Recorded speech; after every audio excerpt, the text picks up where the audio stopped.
that. 26 of those years is sleeping. Over 13 years is working. Over 12 years is spent on our phones. Over 9 years spent watching TV. Let's just stop there. When you subtract all of those years from your life, how much are you left? 1.2 years to do what we truly love. We have this all wrong. Understanding what's important to you. This is what this is about. How do you want to live your life? You can reclaim up to 16 years of your life. How awesome would that be? It's really not about time management. It's about creating space. It's not about cramming more into your time. And all of a sudden you feel this immense. How can we increase that 1.2 years and fill their life with more things that are meaningful and joyful?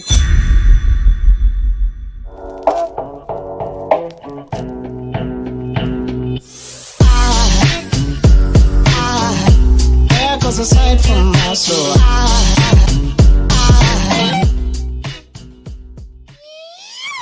Welcome to this week's episode, Inspired Evolution Tribe. So this week's episode is with Melissa Ambrosini and Nick Broadhurst. Now, we've had Nick on the show before and we discussed all about his health, wellness, recovery journey. He now produces music as Anobe, previously Sneaky Sound System, and Melissa Ambrosini has one of the top-rated podcasts on the planet for health and wellness, which is quite the acclamation because there are a lot of podcasts on health and wellness. They're both Aussies. They're both super heart-centered. They're incredible. And they talk about a lot of different spiritual topics, a lot of different energetics, a lot of different health and wellness and abundance topics. They're incredible entrepreneurs in their own right. They're both super creative, multiple times authors. So in this particular conversation, we dive deep on the most precious thing that we have, which is the sacredness of life. As far as we know, we have one life, and in that we have one super, super precious commodity. And oftentimes a lot of people are chasing money, but they're exchanging their time for money. And the key thing to consider is you're spending all this time chasing money, but is it really money that you're after, or is it time? What is the most precious resource? And this is not a conversation that is purely theoretical about, hey, you've got one life and it's really important to honor it, which absolutely, that is at the heart of the conversation. But this conversation is dedicated to the practical tips, how to batch your days, organize your calendar, how to set up a tick and flick ritual and system that actually optimizes your day, how to color code your calendar for optimum success, how to share your calendar with your spouse so that everybody knows exactly what you're doing when you're doing it so you're not bogged down. How to navigate overwhelm because you don't actually know how to spend your time or where you're spending all your time, or it feels like time is literally just slipping through your fingers. This conversation is dedicated to the ethos that you don't really rise to the level of your dreams. You fall back onto the level of your systems. And this is a really incredible conversation that honors the most precious commodity that we have in our life, which is time. Welcome to the Inspired Evolution. And today is, okay, the Indian in me loves this and I shouldn't go there, but it's 2 for 1. Oh my God. Anyway, sorry, we've got 2 for the price of 1. In today's podcast, we have with us Nick Broadhurst and Melissa Ambrosini. Guys, welcome to the show. Thank you, mate. Thanks for having us. Oh, man. It is such a pleasure to have you both here. For those that are tuning in for the first time, I'm going to quickly try and do my honors. As you know, it's novel with there being 2 people here instead of 1, so I'm going to do my best. Bear with me. Nick, singer, songwriter, producer, and author. But when he was on here last time, he was putting together Anobe, which is now on Spotify. We, at that time, discussed his health journey, how he lost his health unexpectedly, and that led him down his road to wellness and recovery. And for those that have followed Nick, know that there's a whole wealth of wisdom in there. I still come and follow along for Ayurvedic tidbits along the way. And my biggest takeaway from our podcast when he was on the show was on making actually small aligned changes. And that has stayed with me till today. Making sure that you make small aligned changes consistently and how that can have a massive impact on your life. And also the reflection between, how do I put this, Nick? It was self-improvement and the balance of self-judgment, and namely the acceptance between the dance of acceptance towards yourself, because you can be so critical of yourself on the journey of self-improvement. And that reflection piece has always stayed with me as well since our episode. So guys, I'll link that episode to the show notes below. But as I said, it's not just Nick here today. We have with us Melissa as well. And she, many of you know, is a multiple best-selling author. She won the best self-esteem books of all time. She's the winner of that. She's got the #1 podcast host. I'm sure most of you have tuned into her podcast. If you've listened to The Inspired Evolution, I'm sure you've come across her show. She's a TEDx speaker. She wrote Comparisonitis, Open Wide, Mastering Your Mean Girl. And now together, the two of them have written Time Magic. Woo! Yeah! Dude, I want to start in a really awesome place. Where do you, individually, together, both, I don't know how you can answer this question because I actually don't know how to ask two people at the same time. Where do you love spending your time? Oh, well, I think it depends on what we have going on, but Favorite way? Yeah, for me, it's definitely family time. And I think when I have really, when I'm super present with Melissa and Bambi, I always say, well, in my mind, I'm asking myself, why am I not doing this more? Because it brings me so much joy when I can watch little Bambi growing up. And then obviously Bambi's 2 years old and Leo is 17. So time with children, time with Melissa, surfing is the one thing that really changes everything for me. Of course, music, when I'm in that state of flow with my music, that's incredible. That's the thing that really lights me up. And for me, oh my goodness, I love spending my time with people that I love. Same as Nick, with him and Bambi, really present, without our phones, on the beach, in nature. That is one of my favorite places to spend my time. And then with my friends, I absolutely love, I'm a people person. I love being around people. I love that interaction. And doing my work, I love helping people. So that's another place I love spending my time. But I think my #1 is with Nick and Bambi in nature. Family's a massive theme between both of you. And thank you so much for sharing that. I relate to so many pieces in and around there between both of you. So I guess the question is, oftentimes I know, and having followed both of your journeys, because Melissa, you share yourself so openly and vulnerably on your podcast, and I've heard you say that every time you write a book, it's almost people say that we teach what we need most at a particular time, but then also you guys have talked about the energy of once you launch something into the world, what comes with that. So I want to talk about that, but first of all, what was going on in your life? Why was Time Magic? Why was it birthed? Why was it so important to be written? And it's the first time you two have written something together, which is surprising considering the two of you and all of your creative ventures. But what birthed Time Magic and why now? What was going on? Tell us a bit about it, please. Yeah, so we actually wrote this book initially, the majority of it, about 4 years ago. We wrote 80,000 words, and we sat on it. And at that time, Melissa kind of had this feeling that there was a different book that had to be birthed. It was Comparisonitis, so she ended up writing that. And about 18 months ago or so, our publisher said, "What's going on with that book that we signed?" And because they were like, "This is the time for that book," and it was called something else, and it had a slightly different angle. And so we sat down with it and we went through it again, and we're like, "Oh, we can totally see this so clearly now. We just need to make some changes." We rewrote quite a lot of it and reduced it down to about 65,000 words because obviously it's a book on time magic, so didn't want to make it too big, but it just felt like the perfect time to do it. And Melissa will tell you in her own words that it was really important, we think, that she wrote this from the perspective of a mother. So yes, like Nick said, I wasn't a mother yet, and I just got this intuitive download that was like, you need to pause this and you need to go write Comparisonitis. And so then the publishers came back to us and they were like, "This is the time, post-COVID, this is the time. People need to know how to spend their time wisely. We only get this one beautiful, precious life." And initially, why we wrote this book together is because so many of our friends, people that we coach, clients, everyone that we were working with, would say to us, how do you guys do it all? How do you have multiple businesses? How are you Yeah. so successful in your careers? How are you still present and amazing parents? And this is other people's words. And then how do you still have time to go to the beach every day?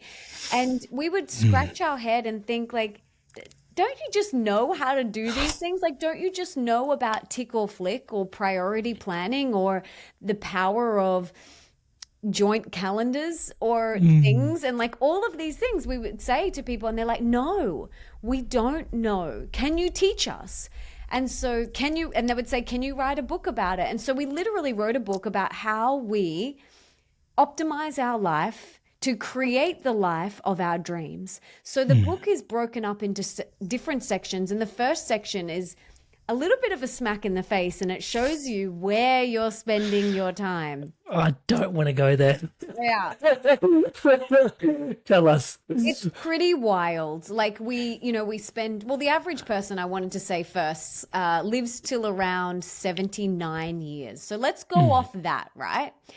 So say we got 79 years in this earth suit right here. 26 of those years is sleeping. Over 13 years is working. Over 12 years is spent on our phones. Oh. Over 9 years spent watching TV. Right, let's just stop there, okay? I think that's all I can handle about We now. go deeper into all of these different areas, exercise, all of these things that we do in our life. But those are the biggest ones, right? And so when you subtract all of those years from your life, how much are you left with? And we are left with 1.2 years to do what we truly love, to do the things that light us up. And for us, that was the biggest wake-up call. We were like, we have this all wrong. We have this all wrong. And so we went about and set about, how can we help people reduce those years wasted on social media or whatever, and how can we increase that 1.2 years and fill their life with more things that are meaningful and joyful to them? And so the first part of the book is that little bit of a wake-up call, and then the second part is we help you optimize your life, get really efficient. We give you all of our tips, tools, and strategies to help you become super efficient in your life. And then we get clear on, how do you want to actually spend your time? What are your core values? What are your priorities? What's important to you? Because everyone is so different. And we promise, one of the promises is in the book, if you follow all of the steps that we talk about, you can reclaim up to 16 years of your life if you actually implement all of the things in the book, which is super cool. And even if you don't do all 16, if you just did like 2, like how awesome would that be? And so after we teach you how to reclaim the time, we get clear on how do you want to spend your time. We then shift into health span. So we talk about health hacks and everyday longevity, because there's no point living to 100 if you don't have your health. And so we share so many of the health things, the health hacks that we love and we do.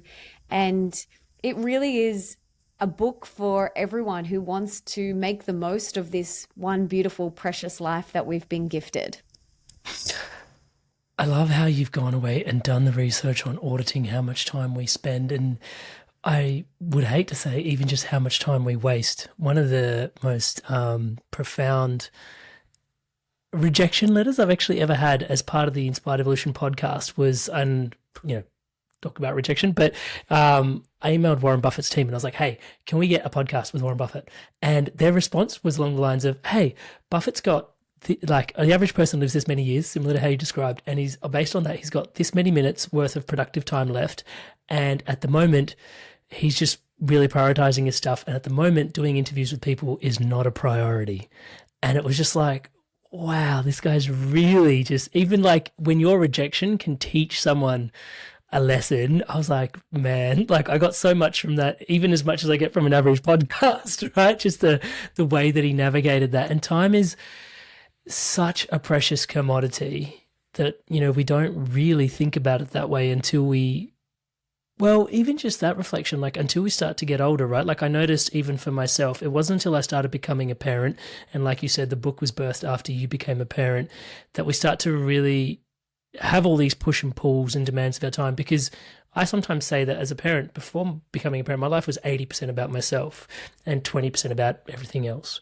And as I became a parent, all of a sudden my life became like 80% about my family, whether that was about home, whether that was about wife, whether that was about child. It's about home, right? And then 20% I could like squeeze in little bits of me, and learning to find myself in and around there, it becomes such an effort to juggle your life. And so you became a mother, and then the book was ready to be birthed. How does it feel now that you've put the book out in the world? Because I know, well, I kind of want to know for those that are tuning in, because I've had the liberty of researching you guys and following you along with your journey. Every time you've released a book, it's been interesting energetically. Oh boy, yeah. So this is my 5th book. And every time I write a book, I feel like the universe tests you on the lessons in the book. It's like, all right, you want to be an expert on time, you want to be an expert on mastering your mean girl or relationships or comparisonitis. I'm going to make sure that you are really embodying your teachings. And so I've been tested every time.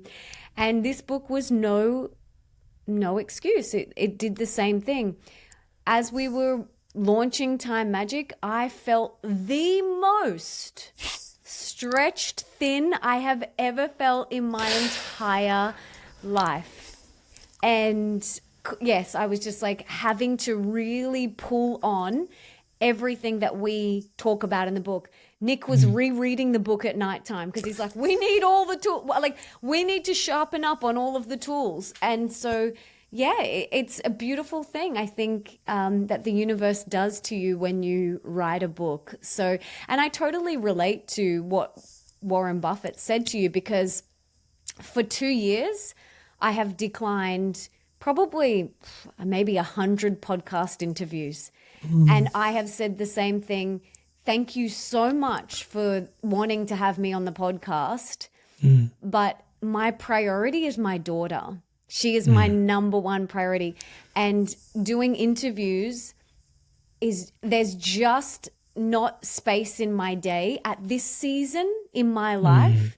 Do I wish that there was an extra hour for me to do it? Sure. But it's just the season that I'm in. And so like myself and Warren Buffett, like we're so clear on our core values. And this is what we teach in the book. We're so clear on what's important to us. And being the best, most present, conscious, loving mother is my number one job. Over everything else, over my top-rated podcast and books and coaching and programs, being the best mother I can be and showing up as the best version of me is my most important work. And so I've had to say this season, I'm not doing any interviews. I'm doing some now because we've just launched a book. And that kind of comes part and parcel with it. But, you know, there will be a time where, you know, I'll give birth again and I will go back into just a blanket rule that there's no interviews. So I can really relate to that. And that's what we talk about in the book, is like understanding what's important to you. This is what this is about. How do you want to live your life? What is important to you? Because everyone is so different. And we help you get really clear on that in the book. I'd like to take the next question to Nick, because I think that is a very timely sort of segue into where we spend our time. Because I also know that, Nick, you've had this kind of journey with spending time, like music is your entire being when I tune into you. But then you've also spent time like going into corporate, doing the work, and then realizing that, dude, and that's had an impact on your health journey. We've discussed that before as well. And so, you know, in there, like getting super clear, when you look at the average person spending so much time doing what may not necessarily be important to them, yet why are they doing all these things? It's a very good question, and obviously it's very individual. However, I think one of the best things you can do, and that's why we start the book with how we're spending our time, is really look at that very closely for yourself. Because when you are faced with the reality of the averages, which Melissa mentioned, of sleep and work and all these sorts of things, and then you break it down into how you're spending your time, and you realize what you've got left, then our hope for the book is that time becomes a core value for you, which almost sounds a bit strange. Like, how can time be a core value? But it really is the most precious commodity we have, other than maybe love. And I think when you look at it and you get that sort of wake-up call, it's like anything when someone gets diagnosed with something, cancer or something, all of a sudden their health is a core value. And I think same with time. If you self-diagnose yourself with, time's running out, basically, then it becomes a core value. So I think starting there is really important for anyone listening who may be, in a job or in a relationship or something that they don't want to be in. Maybe start there. And that's why we start the book. So I think people just maybe not taking the time to look at it. And I think in my corporate days, I wasn't thinking of that stuff. I wasn't. I was just, how much money can I make? What do I have to do to get the next sale, the next this, the next that, the next car, the bigger house, the da-da-da. It's just a race, and this race was just going nowhere. It's a race against myself. And yeah, I think just taking a good look at yourself is the best place to start. At this juncture, we run the risk of turning this podcast into a very high level, hey guys, honor your time.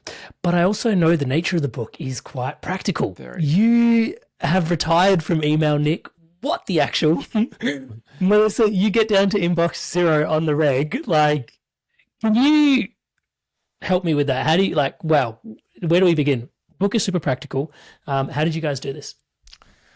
Yeah, well, you're right. The book is super practical. And to be super clear with that, it is not a book about time management. It's interesting. I was reading a review which said it was a book about time management. I'm like, I think they missed the point. It's really not about time management. There is elements of that in there. It's about creating space. It's not about cramming more into your time, into the time you have. So I forgot your question. What was your question? Sorry. It was about the book and it's practical, and one of the practical pieces is you retiring from email. Sorry. Yeah. So when you do purchase the book, if you go to timemagic.me, you can enter your name and email and your order number, and we'll send you our Time Magic toolkit. And in the toolkit, there is a script for the exact job post that I used to hire my email ninja. And it comes down to, what can you actually do? Can you actually retire from email, first of all? Your job may not allow that. And right now I'm sort of back more in the inbox because we're building our house at the moment. So I'm sort of checking things that I need to personally check. However, all the stuff that might take like an hour of my time to ring that electrical company or change the car reg or whatever, those things that are just super not fun for me right now, they all get managed. So I'm still leveraging that as much as possible. So if you do want to retire from email, we talk about it in the book. You can get it at timemagic.me as well, the script. For Melissa, it's a bit different. We have all these tools in there which teach you how to get to inbox 0 every day. We talk about why we recommend using Gmail, for example, over all other email apps. There's nothing like Gmail. Not even close. And we're not affiliated with Gmail at all. Just so you know, we just love it and use it. Because there are extensions you can plug into it. And one of those is called Boomerang. And Boomerang allows you to manage your inbox in a way where nothing gets missed. You don't forget anything. And you can clear that inbox out every single day. And you can go to bed at night going, cool, everything's taken care of. On top of that, in terms of practicality, I think probably the most important thing to speak about is tick or flick. And I'm sure you're probably going to get to that. But yeah, go. So tick or flick, I read countless books on productivity and time management and how to use technology as a form of liberation and not, weapons of mass distraction. And, these are 300-page books. And I said to Melissa and our editor, I was like, look, we've got to have a productivity system in the book, but it has to be in 3 pages. Not 300. Yes, please. It wasn't many pages anyway. Yeah. So Melissa's going to have a look. So Tickle Flick is basically the system I created. I looked at what I was doing and Mm. I was like, what am I essentially doing every Mhm. day? I'm capturing things somewhere. I'm Mhm. either ticking them off or I'm flicking them somewhere else. And so Tickle Flick was born, and I really reduced it down to something super simple and powerful anyone can do. If you do Tickle Flick the way I write about it in the book, you really should never get overwhelmed ever again. Okay? Yes, Mm. please. Thank you. I'd like that. Yes. It's funny because when Melissa's overwhelmed, I say to her, okay, show me your things. And Things is the app that we recommend for Mac users. And he's like, have you been doing Tickle Flick? And I'm like, he's like, go and do it. And instantly I Mm. do it. And the overwhelm and the stress is gone. Yeah. Wow. Yeah, so Tickle Flick's been amazing. And as you said, yes, it's a very, very practical book. And this is not theory. It is literally, right, step one, do this. Step two, do that. Cool. Now you've just saved yourself an extra year of your life. If you implement two of these things from this book and you save yourself 6 months or a year of your Mhm. life, that is an extraordinarily good ROI on a $28 book. So, It's invaluable. and we know that it delivers that and so much more. So, we're so proud of it, and we know already from the people reading it what an impact it's having for them. Mm. You mentioned overwhelmed, and I love the overwhelm. And you mentioned how it can actually be a symptom of like not having enough, like too much going on in your head and not having enough structure to sort of bleed it out into. Can you expand on that a little bit from the book for us? Because I think just discussing overwhelm, because you mentioned it, is worthwhile. In its simplest form, overwhelm is stuff going around in your head Mm. with no plan of how to execute.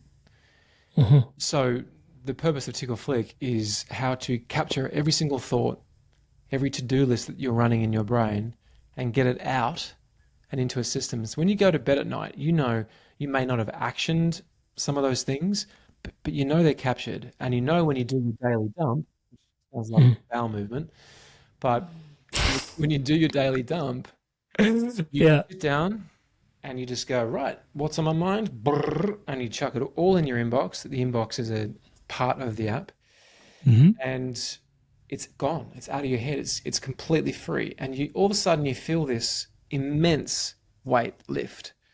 Hmm. And then you process those into the relevant Tickle Flick Hmm. categories, and off you go. It's literally just making sure that things aren't buzzing around in your head, and making Hmm. sure that once they're out, there's a way to consistently execute on those things. And so, Melissa, once you've tick or flicked, is that an opportunity for us to, with that clarity and that spaciousness that Nick's alluding to, does that bring, like, I can hear already me showing up in the moment with more resources internally? Is that the key goal? Oh my gosh, yeah. You've got more space. You've got more space to be present with your children. You've got more space for creativity. Yeah, you've just got so much more space because your mind is not filled with thoughts and stuff swirling around. So yeah, more space for presence, more space for play, joy, and creativity. Yeah. There's other tools in the book as well that you discuss, which is like how important is calendar? And there's this other idea of you guys share a calendar? Like that sounds overwhelming to me. Can you explain?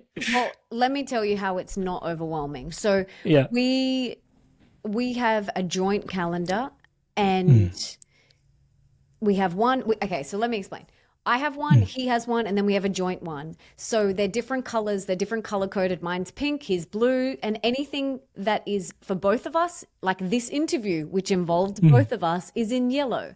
So anything that involves both of us is in yellow. Then Nick's got his own blue, I've got my own pink. So I can turn off his calendar So I don't actually, when I look at my calendar every day, which everyone needs a digital calendar. I love the idea of a written calendar next to your computer.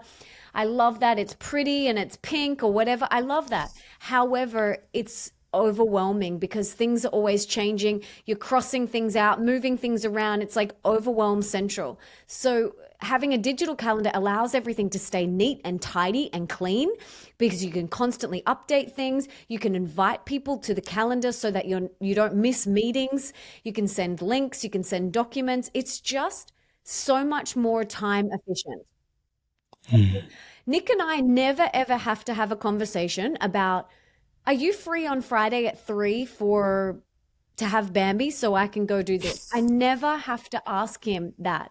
I never have to. I can just literally open my calendar on my computer or my phone, tick the blue box, and everything for him will come up and I can see what he's got on today. I can see what he's got on Friday.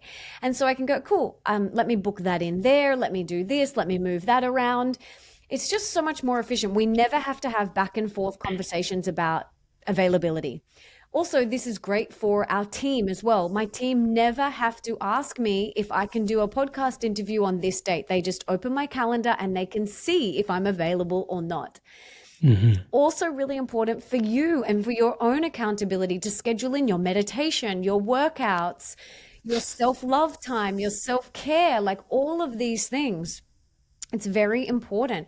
Like if there's something that's really important to me that I need to do, I will block that, and I need Nick to have Bambi. It says Papa Bambi time in the calendar. So he knows that for those 2 hours, he's got Bambi, and so I don't have to worry about, oh my God, does he know? Is he going to forget? It's all just in one place. Our team has access to it.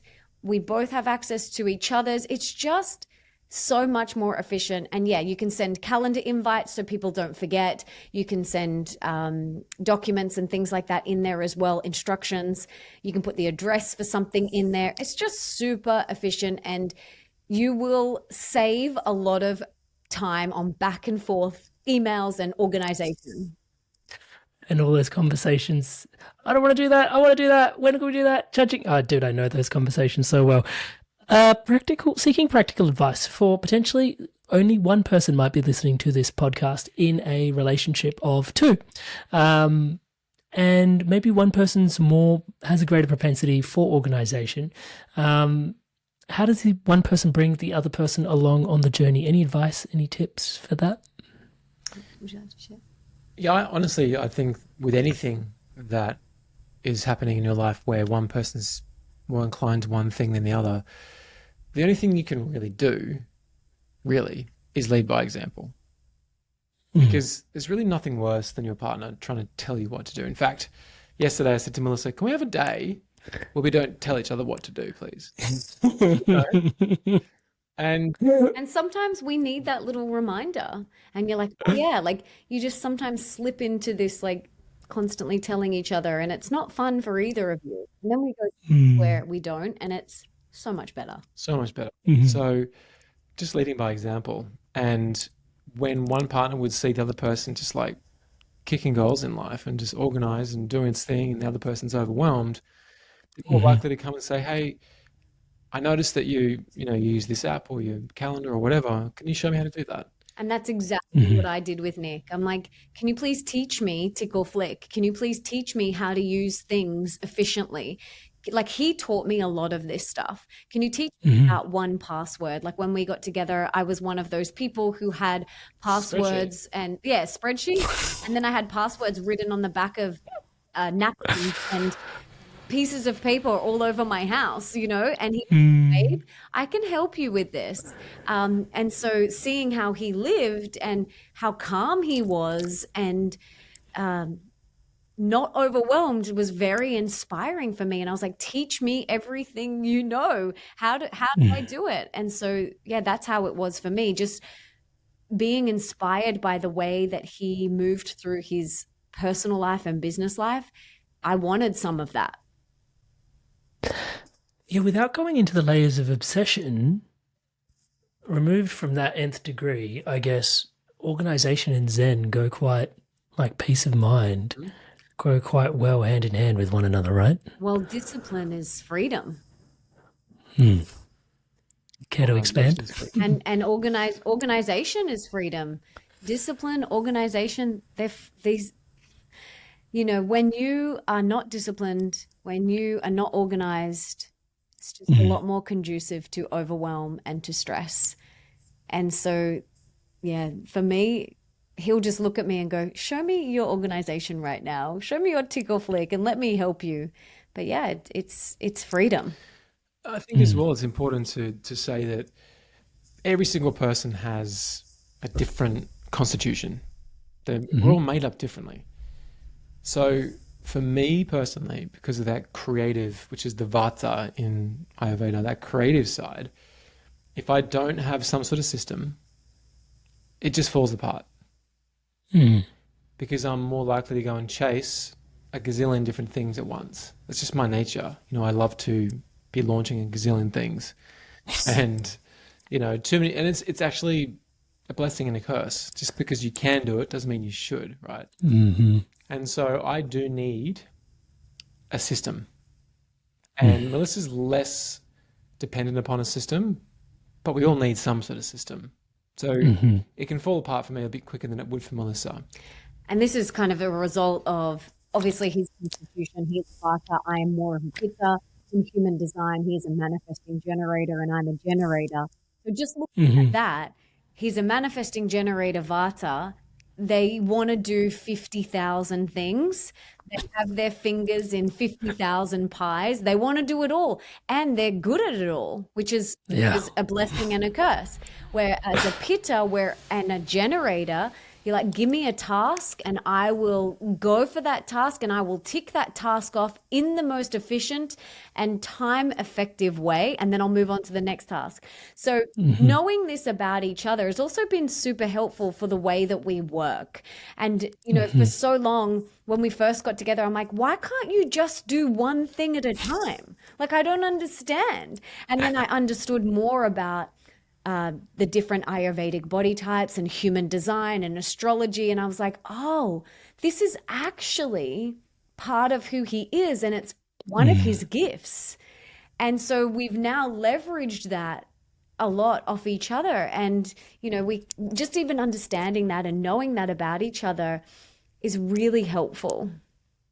Yeah, you're speaking to a Kapha manifester. So we've got all the spectrum in this conversation. I'm conscious we've been looking at it from the bottom up, from the top down, from someone that is, well, I don't really associate myself with hustle culture, but let's look at the entrepreneur that's super hustle, has a calendar and is super organized and is great at tucking even more things into that calendar that they're working with. How does this help us in that space? I mean, if that person is really happy and content in their life, then so be it. Like if that really truly lights them up and living like that lights them up, then great. But for many people, that isn't how they want to live their life, and that hustle and that burning out. And this is why the book is so important, because it really allows you to go inward and ask yourself some bigger questions about values and priorities in your life, and then helps you create the space for more of those things in your life. Like we only get one chance at this thing called life. It is so precious. Every day should be treated like the best day ever. Every day should be treated like, whatever, Christmas, Saturday, whatever you love the most. Why isn't every day like that? And we really do need to ask ourselves some bigger questions, like what is really important to us. And like yesterday, it was Wednesday yesterday, and it was one of our best girlfriends' birthdays. And, I helped organize her birthday, and she was like, oh, well, we'll do it on a Saturday. Let's have a lunch on the Saturday. And I was like, no, let's have the lunch on your birthday. And celebrate you on your birthday. And so 10 of us took the day off, well, from 12 o'clock, from 12 o'clock till, 4 o'clock. We took the day off and we sat there and we had lunch with her, celebrating her. And we all just looked at each other like, isn't this amazing that in the middle of the week, We did it right. yeah, we get to take the day off and be with her and celebrate her and just shower her with love. Like that's living to me. That's really living. I love that. And when we're talking about our best day, one of the other things I've pried open a little bit from the book is the default diary idea. And this is something I did intuitively, but I think isn't that common. Can you explain what a default diary is, or even just daily rituals? Like if you guys can just expound that, because I think for that first person that's tuning in and going, oh, I really want to start calendaring, but it's such an overwhelming beast. Default diarying, even a week, is like such an easy place to start, I feel. Do you agree?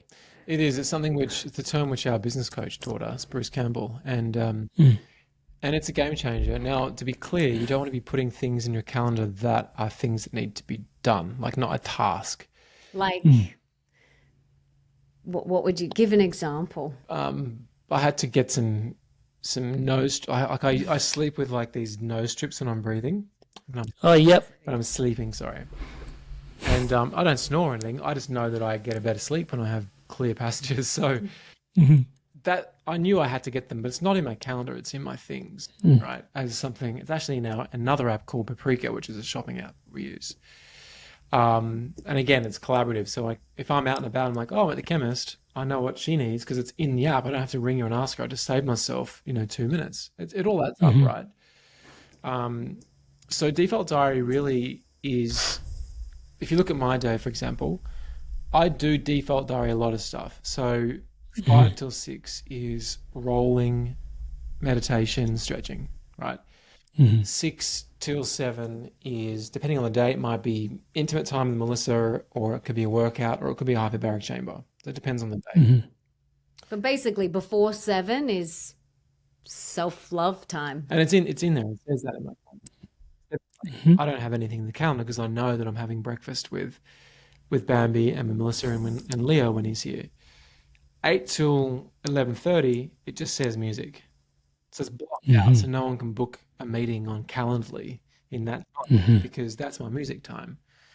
And then 12:30 to 1, we have a meeting where we go through business stuff and we just power through for 15 minutes, half an hour, anything that we need to talk about with business. And this is another thing about meetings. We are, we love meetings, but we also think that a lot of them, we don't actually need them. So when Nick and I have meetings, it's like 10 minutes and you should see the amount of stuff we get through in like 10 or 15 minutes. We are efficient. We have a list. We like tick, tick, tick, tick, tick, go, go, go, go, go, go, go, go, go.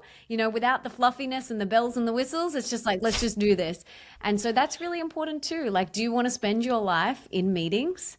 And if the answer is no, then how can you be more efficient in them? Having an agenda. We always come to every meeting with an agenda. And so we will take notes and our phones are off and it's just like laser focus. So Nick and I will have a check-in at 12:30 every day. And sometimes it's literally 5 minutes and sometimes we may need the whole 30 minutes. But that's our time to talk about all of our businesses that we have going on, property stuff, anything that we need to chat about. Yeah, so then from there, 1 to 1:30, I tend to do TMTs, which is time magic tasks. Which is just the most high priority things that will move something forward that day. And then it depends on the day, but it tends to be from there I move into like work mode where I'm doing work things. If we're building something or whatever it is, that's the focus of the afternoon. And we try to knock off at about 3. We used to go to the beach during the day at about 11 o'clock. Until 12:30. Now we have moved away from the beach because we're building our home on the beach. So we tend to leave here at about 3 o'clock and go to the beach and have a sunset dinner together. So we have our time in the afternoons together, which is beautiful. And it's in the calendar, so we just know what we're doing. And that's really the purpose of a default diary. It gives you a roadmap to just get to the end of the day and be like, oh, I did it. Cool. for a day. You know, I got all those things done because you can seriously sit down and do your emails for freaking 5 hours if you want. Yes, guilty, done that before. One of the things that I think is worth sort of just touching on as we're sort of coming closer towards the end of the conversation, I guess, is technology. Seems like, Nick, Melissa, you guys have quite the healthy relationship with some of these apps that are helping us color coding things, but it can be help and it can be hindrance. How do you save yourself from the hindrance and focus on the help? How do you navigate that, please? I think have children and you won't have time to waste on the phone. I was coaching someone recently and they were like, oh, I'm going back to the workforce. I'm not sure how I'm going to go as a parent. And I was like, dude, you are a weapon of execution right now. Like, do not judge yourself, sister. Get back out there. Sorry. But yes, totally agreed. Totally. Like, I used to scroll Instagram. I'm like, I don't have, there's no spots in my day for that. I barely have time to get back to my DMs every day. Like it's, it's because my daughter is that's my number one priority. Priority. And so, no, you don't have to have children to stop wasting time on social media. Feel for some of you. There's a couple of amazing things that you can do. You can set limits for yourself. And this is, we call them loving limits or healthy boundaries. So if you have a smartphone, which most people probably do, go and see how much time you're spending on your phone each day. Most phones, you can do that. Check out how much time you're spending on each app and ask yourself the question, am I okay with this? And if the answer is yes, great. If the answer is no, then we're going to do something about it. We're going to put a healthy boundary around it, a loving limit on it. So you can put, okay, I am happy to spend 30 minutes a day on social media. That's it. So we've got to create healthy boundaries around our devices. So our phones are always on silent. We have no notifications on our phone. We have no apps, no social media apps on our phone besides Instagram. We delete email off our phone. We have social media free Sundays. We are not on our phone in front of our daughter. That's something that we're very, very passionate about. I may pick it up to put a song on. Things like that. Like she loves music, loves Nick's music. She always says, Papa's song, Papa's song. So I'll pick it up to put a song on, but I'm not scrolling Instagram while she's sitting right next to me. That's for sure. So setting these limits, and we talk about all of these boundaries in the book, but they're just a couple of the ones that we do that feel really good for both of us. Is there any that I've missed? Putting the phone on airplane mode. Yeah, it's such a simple thing. Like obviously ours are on now because we're in a interview, but they are in airplane mode for the majority of the day. And it's amazing what difference it makes when you just do that. And if you actually power your phone off, it's like the next level of you can breathe now, It's like it's something energetic, and it's like you're kind of saying to the universe that I'm in charge of my time. No, I'm not being dictated by the pinging and the dinging. I'm not letting that overwhelm me. The science is out that the dinging and the pinging and actually the lighting up of your phone causes a cortisol response in your body. It puts you into fight or flight. For me, even just seeing my phone, it's like even just seeing it, even if it's off, I'm like, okay, I'm sure that my cortisol would go up a little bit. Maybe not a lot, but I'm sure. That's why for me, like no one ever calls my phone because I never answer. And so I'd much rather, see someone in person and catch up in person, but it's just about creating these healthy boundaries that feel right for you and your family. And of course, That's not going to be the case for everyone. If you are a doctor, if you are a midwife, if you are a doula, you need your phone on 24/7. That's one of the reasons why I could never be in those professions, because I'm not sleeping with my phone on right next to me. But, some professions require that.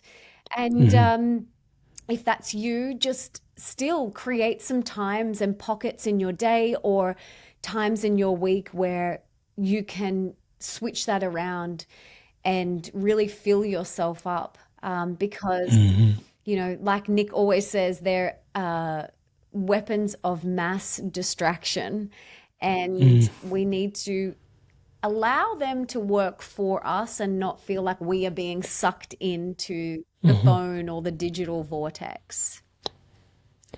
Yeah, and I love the thank you so much for sharing that. I find there's also this like societal cultural piece that I find, like not too dissimilar to you guys, I'm very happy flick it on airplane mode or to actually just let a call ring through, because it's like now's actually not the right time for me to engage with that body of work or whatever's coming through. And I know what it's about and I know it's important and I will get to it when the time's right for me, right? But I find even that amongst certain individuals can be so triggering for them. It's like, I called you. It's like, yes, and I wasn't in the space to take your call. Like, this device where you can reach out to me, it's an opportunity for both of us. When I'm reaching out to you, you're not obliged to pick it up. And yet societal culture has this little bit of, I called you, you didn't answer. And I'm like, that shouldn't be a sentence. It's like, dude, it's an opportunity. It's not a right. Like, but I think there's so much opportunity to rewire our relationship with that as well. And I think, as you mentioned before, especially Nick, was the opportunity is to like do by leading. And even as you mentioned, Melissa, I think the reason you're not scrolling Instagram and social media in front of your kids is because they do what you do, not what you say. So yeah, thank you guys so much. 100%. They are sponges and they model anything that you do. I think it's also important, like when we have friends that don't live here and we have friends that are overseas, and so yeah, of course you want to schedule in times for them. So what we'll do is, we'll schedule in a time. We'll give them the link to our calendar so that we can have a quality conversation with them.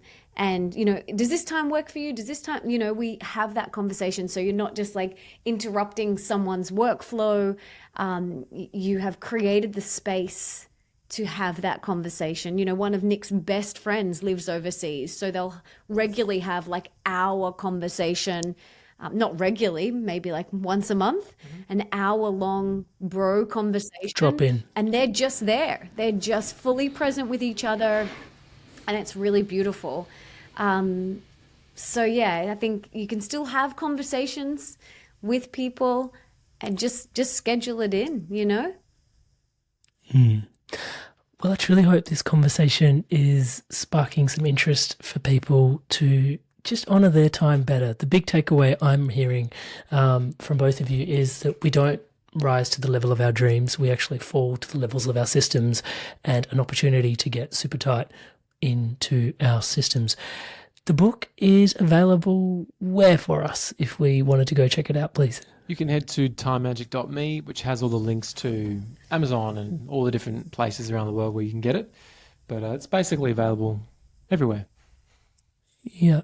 I just want to take this moment to thank you both for coming on today, especially sharing your time after having written Time Magic with me. You guys writing Time Magic, sharing your time with me. Thank you. But especially because I think for those that are tuning in, please do go check out the other episode we did with Nick as well. You come to learn Nick is so diverse, and so is Melissa as well. If you check out her podcast, there is so much going on in their lives. Energetics, spirituality, creativity, entrepreneurship, and yet to talk about, if I was to just label this podcast as time, you guys would be like, really? The two of them talking about time? Like, that's just so one-dimensional. And I think it really speaks to just how important a topic this really is, and just how they're both approaching it. It's like you only really have one life. It is sacred, and your most precious commodity is life, is time.